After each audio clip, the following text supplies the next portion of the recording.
what a lot of people are not going to understand about this is they're going to say, well, we've heard the argument before. Well, Texas did this redistricting and that's why they did it. Or Oklahoma did their redistricting and that's why they did it. Donald Trump started this fight. First of all, no, he didn't.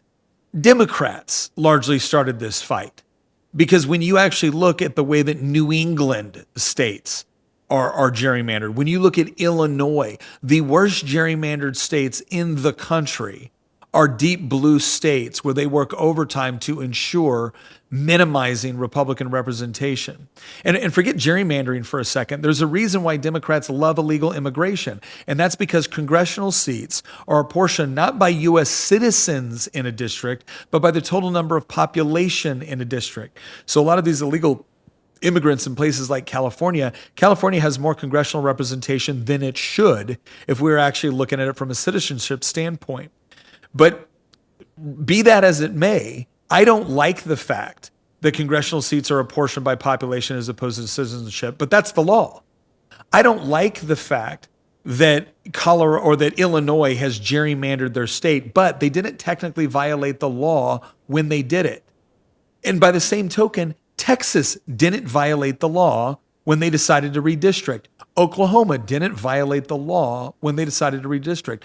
Virginia did. And here's what I mean by that. For those of you who don't know, in Virginia, whenever you try to change the Constitution, because, oh, by the way, in 2020, we voted. We voted on a ballot referendum, just like the one that just got voted on. We voted on it to say we no longer want politicians drawing the lines. And 65% of Virginians voted to say we want an independent or a quasi-independent commission to draw the line. So that's what we did. And the lines that were given to us were lines that probably slightly favored Democrats, but overall they weren't horrible. They weren't bad, right? And again, it wasn't politicians drawing all the lines. And then you fast forward, and now Democrats are saying, no, now that we're in charge, we want to change it back, and we want to draw the lines, and we want to make Virginia the worst gerrymandered state in the country. Well, if you want to do that, you could, and here's what you would have done. During the normal legislative session, you would have submitted a resolution, a joint resolution, in order to offer a ballot referendum, and then that would have passed the House, it would have passed the Senate, and if it passed both bodies, then what would have happened is you would have had an intervening election. And then after that intervening election, you would have taken the exact same resolution with the exact same language, passed through the House, passed through the Senate. And then it would have gone to a ballot referendum that would have showed up on the ballot in November. That's what would have happened. So is that what happened this time? No, they didn't submit this during regular session. They actually called a special session, or they pulled us back into a special session. And they submitted this legislation, this resolution. Now, you could argue, well, okay, is that still within their purview? It would have been shady, but theoretically, yeah, you could have legally justified that, except for the fact that we had already started voting in that intervening election, which is supposed to take place between the resolution initially passing the legislature and then being resubmitted the following year. Over 1 million Virginians had already voted in the intervening election. I'm sorry, that's illegal. That's a violation. It was Democrats that said, we want to have 45 days of early voting. Republicans didn't say that. They did.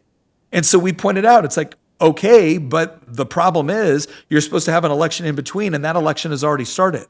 And they just said, no, it's election day. The whole reason you have an intervening election is so that citizens can be aware of what their legislature is trying to do with respect to changing the Constitution, and they can let their voices be heard if they don't like it. But if 1 million Virginians have already voted, you arguably have races that have already been decided. And so we pointed out this is a clear violation. They didn't care. We also pointed out that it is right there in Virginia law that the clerks of the court have to have 90 days before the intervening election to tell everybody what is going on. We were already within 90 days of the election when they decided to pass this. Another clear violation of Virginia law. And there was other things that were of concern as well. For instance, did you know that when you actually write the ballot question, you're supposed to use politically neutral language? You're not supposed to stack the deck in favor of one side or the other side. You're simply supposed to explain in very clear English what your legislation would do. But instead, they added this, hey, do you want to vote to restore fairness? So let me get this straight. Everybody who voted no voted against restoring fairness. You're not even, it is illegal to use that language. And yet they did it. And guess what? Doesn't matter. We had courts in Virginia that called the legislature out on these very clear violations of Virginia law. And you want to know what the Virginia Supreme Court did? They said, oh yeah, we're going to hear these cases 2 days after the referendum. You think they're going to overturn it now?